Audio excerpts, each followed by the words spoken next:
বৃহস্পতিবার পবিত্র রাতে কেউ যদি এই দোয়াটি 100 বার পরে, কোনো দিন পৃথিবীর কোনো মানুষের কাছে তার হাত পাততে হবে না। পৃথিবীর সবকিছু তার পায়ের নিচে আল্লাহ হাজির করে দিবেন।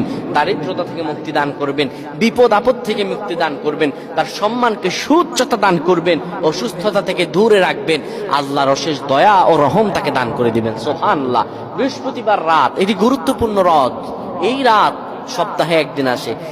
আরবিতে রাত আগে আসে, দিন পরে আসে। সুতরাং বৃহস্পতিবারের যে দিন গিয়ে রাত, এটি বৃহস্পতিবার রাত নয়, এটি শুক্রবারের রাত, এটি জুমাবারের রাত, এটি দোয়া কবুলের রাত, আল্লাহর কাছাকাছি হওয়ার রাত। সুবহানাল্লাহ। এই বৃহস্পতিবার রাত আল্লাহ তাআলা বান্দার দোয়া কবুল করেন।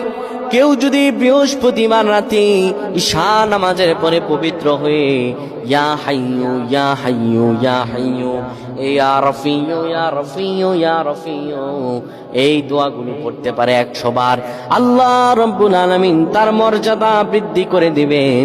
তার জীবনটাকে আমার আল্লাহ সুন্দরভাবে সাজিয়ে দিবেন। বিপদ আপদ বালা মুসিবত গুলো আমার রাব্বুল আলামিন দূর করে দিবে। আল্লাহুম্মা আমিন বলেন।